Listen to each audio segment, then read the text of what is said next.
He is nucleus to our glorified Adam, and phantom pain on Revelation's ominous Eve.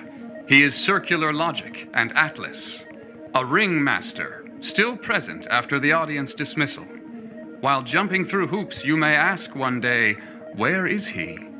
He is within the fabric of your knowledge. He is Columbus Myth.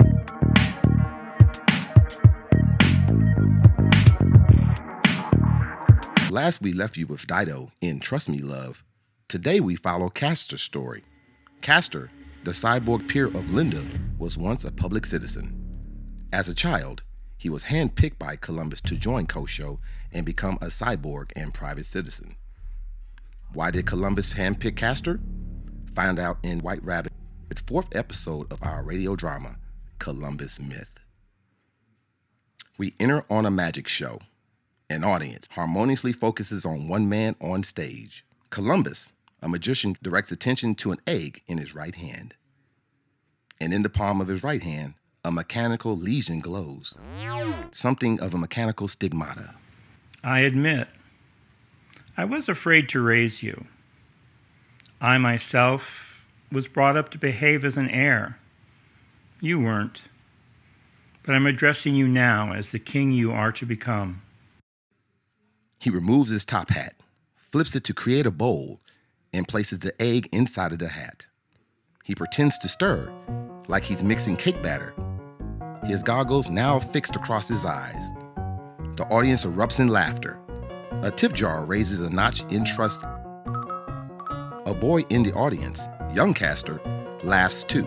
Columbus waves his left hand over his hat, dropping his right hand below the table. Columbus surveys the audience as he gazes through the grid. He spots an egg in the pocket of an older man. I chose not to tell you. The burden is heavy. Columbus points to the older man. Amazed, he pulls the egg from his pocket, pushes his cane in the ground to stand, and walks unsteady to the stage with his cane in his right hand. The crowd cheers in awe, and their eyes light up with trust, that same mechanical glow. And I love you too much to put you through what I suffered. Trust, the currency in this world. Literally, currency. Energy from audience members collect in Columbus' tip jar, and the jar glows the same green glow as the audience members' eyes. Columbus' tip jar fills with trust. Young Castor cheers as well. His eyes are lit with a mechanical glow. As the old man hands the egg over to Columbus, Columbus nods. Thanking the old man and extending his hand for a handshake, Columbus places the silver ball down and he shakes the old man's hand. And Castor sees Columbus is hiding the silver ball under the table. Castor's smile fades. The green glow of trust leaves the young boy's eyes. Simultaneously, the glow on the tip jar drops a notch. As the old man makes his way back to his seat, Columbus noticed that the tip jar has dropped a notch in trust. He looks out to young Castor, the only audience member without trust glowing in his eyes. I was young and suffering when I chose you. Young Castor stares back. Since young Castor saw the trick, Columbus brings him in on his act. He doesn't want anyone else to cause him to lose the precious trust. Just trying to make it through another day. That he has collected. Young Castor looks through Columbus's goggles. Castor sees the grid for the first time. It is an unimaginable access to any perspective he wants to see. All he has to do is think about what he wants to see, and the goggles will lead him to surveillance that area immediately. From out of sight, Digits, the clown, walks into Castor's point of view, through the audience chairs, and in toward us.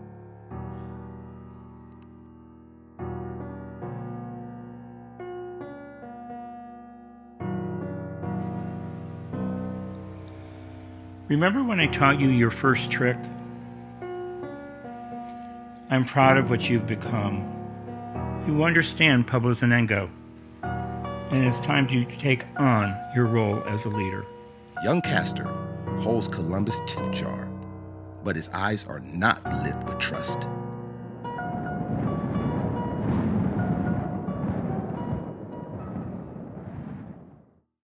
15 years later, Castor, a 20-some-year-old man, stands in a darkened room.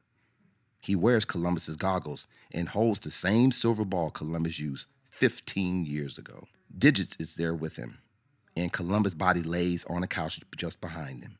No, Father, I never trusted you. And here we are, a magician, a mute, and a body. I can count on you to keep my secrets, right, big guy? We're going to need some kind of publicist ego. You know the punishment for murder, right? Eye for an eye. This is the aftermath of Justin's assignment. At the end of episode 1, Castor told Justin to create an avatar of Columbus. We learned in episode 1 that deleting an image that is saved in the machine will delete the soul of the person pictured. I wouldn't worry, though. This old man's the only one arrogant enough to create a picture of himself and resurrect S-I-N. The only good picture is live picture. Castor told Justin that Columbus was to blame for Linda's death by deletion. Justin's assignment was to do the same to Columbus in order to avenge Linda's death. Never trust a magician who identifies himself as something else. Pictures steal your soul. The only thing is that Castor has to dispose of the body before anyone finds out Columbus is missing. Gotta find a place to hide the body. Gotta use this grid to find someplace, any place to hide him. Grid goes out at dark, so we only have 15 minutes. If anyone finds out he's dead, I'm the ringmaster. As Castor surveys the grid for a place to hide Columbus, he searches both public and private districts. Through his gaze, we see the box office of CoShow. At the entrance of CoShow, an even split between entertainment and public districts is evident, an even split between Cyberpunk box office and Solarpunk public. The public citizen buys a ticket by exchanging trust. A green glow between the box office clerk and public citizen confirmed that the public citizen's currency is good here. Her trust is accepted today. Dido happens to be manning the box office. Through Castor's gaze, we continue to see surveillance perspective of public and private districts as he searches for a secure spot to hide Columbus. Once the sun sets, Castor can no longer use the grid. But then something unusual happens. Aha! And welcome. Hi there. Thank you for joining us for the SIN orientation video. Now, I know you've heard some rumors, and they are true. We are going to resurrect the ancient technology of film and video, all to expand our private trust. A video plays on Castor's data screen. Videos and images have been banned for hundreds of years. Castor doesn't know how this is possible. On the video, Columbus stands center, and he introduces himself. I know what you're thinking. If you change our founding principle, you change the essence of who we are. When was the last time you evaluated our history? It's a recording. Every society has got an origin myth. I've only heard about this. And present. Believe it or not, our sophisticated society also operates on a mythology. Castor checks to make sure Columbus is still laying dead on the couch. Columbus's body is still there, so Castor puts his goggles back on. What we are taught in school becomes our belief, our faith. Castor grabs the silver ball to reconnect to the grid. Stay focused. Our currency is direct trust. If our internal beliefs do not match those of educated public merchants, our transactions will fail. However, when public citizens purchase from uneducated private citizens, the transactions rarely fail, because our existence as private people is one part of a dominant public perspective. Simply put, we wouldn't exist without the public gaze. So whatever they see is true, and whatever they want is theirs. A clock shows Castor that more time has passed and the grid will soon die out at sunset. Through Castor's gaze, we see Dido in commerce. She is shopping at a mall in the public district. Through Castor's eyes, we see Dido try to buy an item, but the transaction fails. Dido's currency is not good at commerce because she is a private citizen. Focus. There is no trust for an exchange between herself and the public district. There is no trust between them, so Dido leaves the store. We all know the reason for power and wealth in the public district. They trust one another because of the theatrical history in our private district. Because of public and ego, a term that defines our need to bend the truth so we can fit a dominant gaze and stay within the public's good graces, there is less trust among us, and less trust set aside for us. We're separated into districts. The public district for educated and respected workers, the private district for entertainers. If I wasn't so distracted. The clock runs out of time, and the grid shuts down. He must have created another version of his Castor avatar. takes off his glasses. He has failed to find a place to An hide the body. unbiased result of a scientific method. And today our language does not distinguish between the terms science and mythology.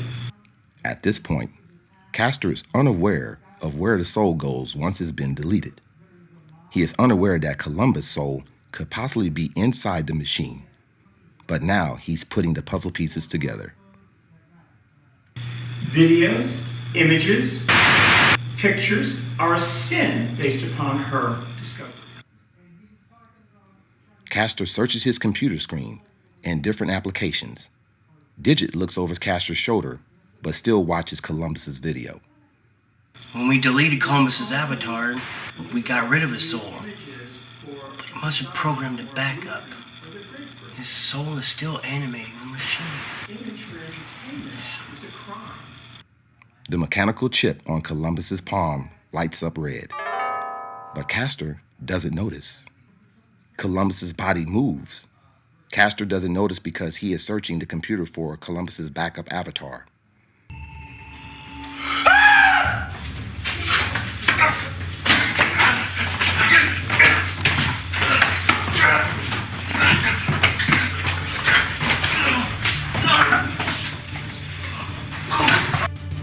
Columbus attacks and wrestles Digit to the ground. Both of them wrestle as Castor continues to search for an image. In the orientation video, Castor's image appears beside Columbus. I'm getting almost there.